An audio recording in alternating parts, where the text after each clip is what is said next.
Pink Speaks. Hey cuties!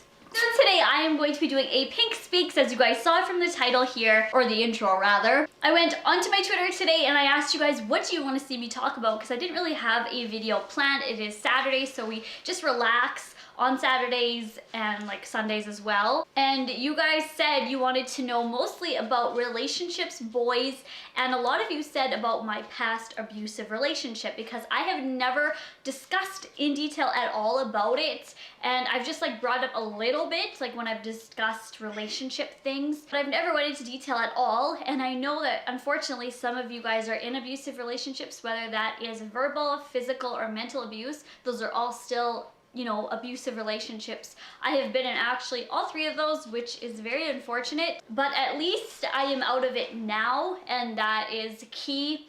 And just being strong and being able to get out of the relationship is very hard, and I hope that I can help you guys in some way with this. So I did want to say that the abusive relationship that I was in, I was 14 years old and I was in grade 8, and it only lasted about 6 months, 5 to 6 months. And it doesn't matter if something even lasted a month. Abusive relationship can still take a toll on yourself and, you know, be with you forever. My boyfriend at the time, I'm definitely not going to name names. I'm not going to go into full detail, but I will definitely go into some detail and try to help you guys. But no, it was not Dalton, no, it was not Ian, and no, it was not Randy. So I think those are the only boyfriends that I've had on my YouTube career, because I started when I was 19.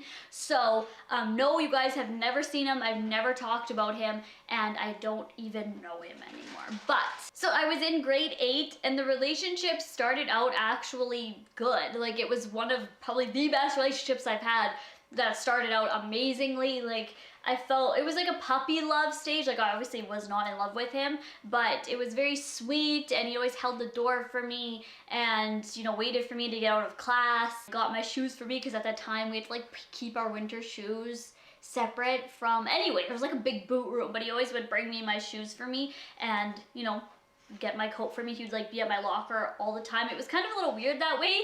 Now that I think back on it, he would leave his class a minute early, like just leave the class without his teacher wanting him to or asking. He would leave his class and be at my locker so that when school got out, he would already be at my locker. And that was, when I told my mom that, she was like, oh, okay, well that's kind of nice, but a little weird. And it was kind of just like a first inkling to like why. And he always like had to be around me. Like, I don't know what it was, but he was just very obsessive over me and always wanted to know where I was, know where I was going, and, you know, kind of follow me around. And at that time I only lived like a 2-minute walk away from school. It wasn't that far at all. He would walk me home and he would wait outside my house for about 5 minutes after that to make sure that I didn't leave again. And he would be constantly phoning, asking like where I was and stuff. And yeah, at the time I didn't think anything of it. Like, and sometimes people are in that relationship right now and that is very sweet and cute, but you can kind of see the difference between sweet and cute and when something is getting a little obsessive and just not right. So that's how the relationship started. So at the time I thought it was really nice and sweet. Like, oh, he always wants to be around me and adorable. And even if I was wanting to go to like the store or something, he would like follow me there so that, you know, I don't know what he was really after, but anyway. I can't exactly pinpoint where it started to go downhill. Things just started to get a little weird and obsessive and always wanting to be around me. And this relationship turned abusive, and physically abusive, I should say. And I was so young, and at that time I was so small. Like, I'm small now, but I was even smaller back then. I was just tiny, and he was over 6 feet at the time, and, you know, like not like fat, but like tall and big type guy. Before I met him, I was best friends with his cousin, so like that's who I hung out with all the time. And then he moved into the city, and that's when I met him, my boyfriend. But I would always hang out with his cousin, and this one day, just randomly, he just started asking me if I like kissed his cousin or ever did anything sexually with his cousin. And at that time I'd never even had sex before, so I was like, no, like not at all. And just weirded out because like I never even thought of doing that with his cousin. Like, his cousin was a good friend to me. Like, I was only in grade 8, and he would just be so mad one day. I remember him being just so mad one day about me like being friends with his cousin and just questioning me and then that's when the first like hit, I guess, started.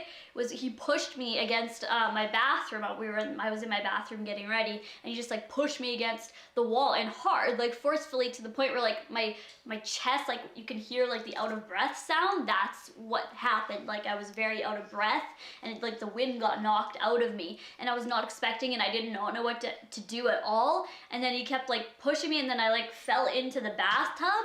And I held myself there, and I was just like, I didn't do anything with your cousin. I don't know. And I kept asking him, like, why? Did your cousin say something? He goes, no, not at all. It's just weird that you're friends with a guy, and then I come, and then all of a sudden you like me. I don't know what it was about. And then I said, okay, well, we can go see your cousin and talk with him, and like, you know. So we went to see his cousin, and his cousin was like, what? Like, no, never. Like, she's not my type at all. And we never did anything before, you know, even when he wasn't in the picture, or now, like never, anything. So we were just trying to explain that to him, and he was cooling down a little bit and being all happy and laughy. Then it just started going downhill from there.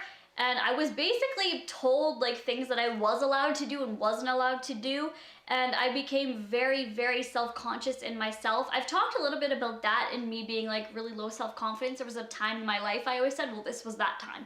I had very low self-confidence, and I would wear a sweater every single day to school, whether it was plus 30 or minus 30. I would always wear a sweater because I would take the sleeve and I would put it on my mouth like this. And I would keep it there because I wasn't most of the time allowed to talk to another guy, or else, you know, I would be hit after.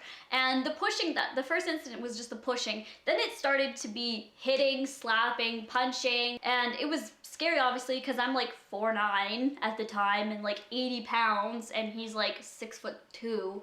And yeah, it was not a fun time at all. No matter what I said or did, I'd be like pushed.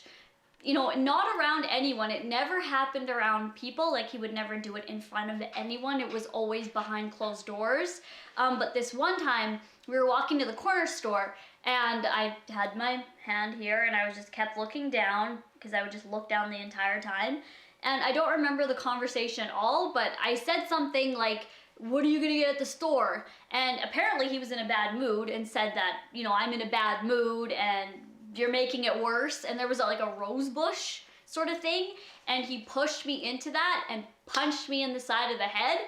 And I was in this rose bush, and there was like thorns everywhere. And yeah, so when he actually did punch me in the side of the head, it was right here on the jaw, and I felt my jaw like kind of snap or click like that. Till this day, my jaw isn't lined up, and I know some of you are probably gonna be like, go to the doctor, OMG, but it doesn't bother me. The only time it bothers me is when I'm sick, and my lymph nodes are swollen, and that's why I always have a painful jaw when I'm sick. If you've watched the vlogs and me saying like my jaw's in pain, because I guess, I don't know exactly what happened. I don't know. I don't think my jaw obviously didn't break, because I've actually personally seen a broken jaw before, and I did not have a broken jaw at all.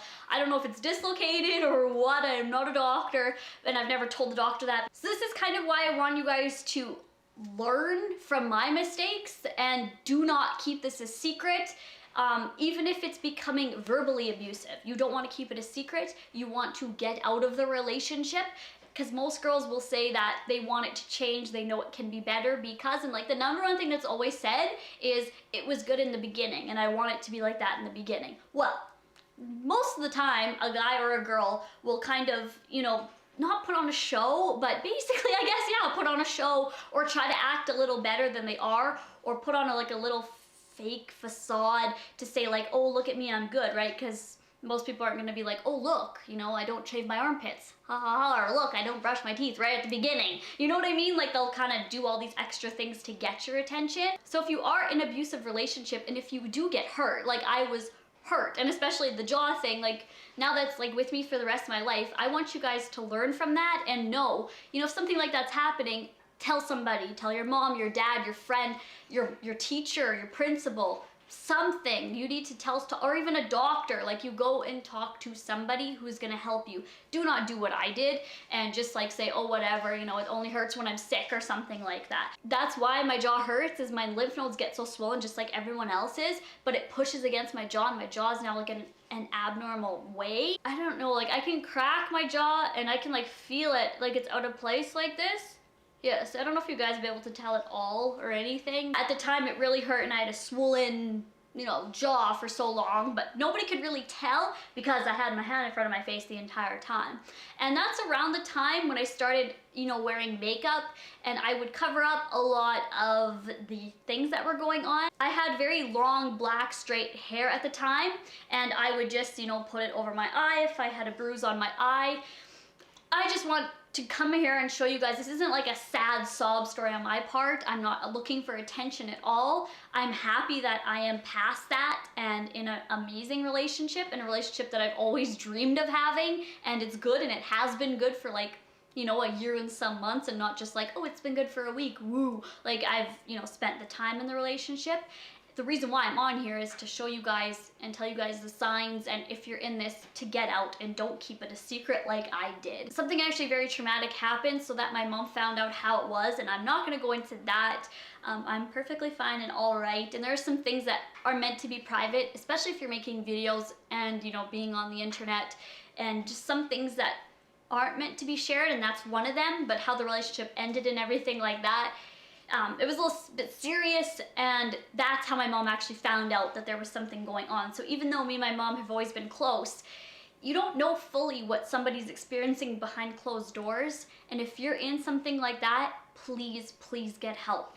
Even if you're like, oh my God, I'm scared to tell my mom. Like, I was scared to tell people because I thought like he would hit me more or I'd be more abused. And most girls are like that and feel that way. And there's always somebody you can talk to, even if you're like, no, you know, my mom hates me or my dad hates me or people don't care. There is somebody who will care. Trust me, and please believe me, there is somebody out there who will care, whether that's an auntie or, you know, kids help phone. There are different ways, maybe even to talk with the guy's parents secretively, or just to go and, you know, discuss like, this is what's happening, you know, some sort of help you can get.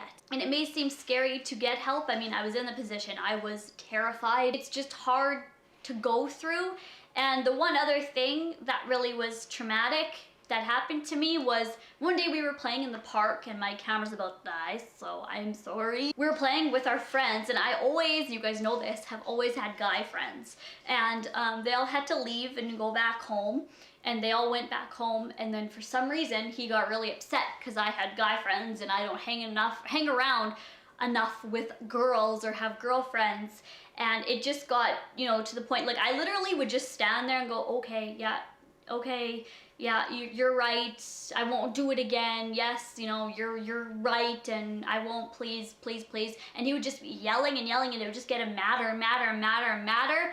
And then he had a little pocket knife. It was just a very little one. And yeah, so I was like, oh my God. So then I tried, because like I said, my house was like 2 minutes away from the park. I ran, and I just tried to run, and he tackled me to the ground. He didn't use the knife on me, but when he tackled me to the ground, he cut the side of my face, and I was gushing blood everywhere.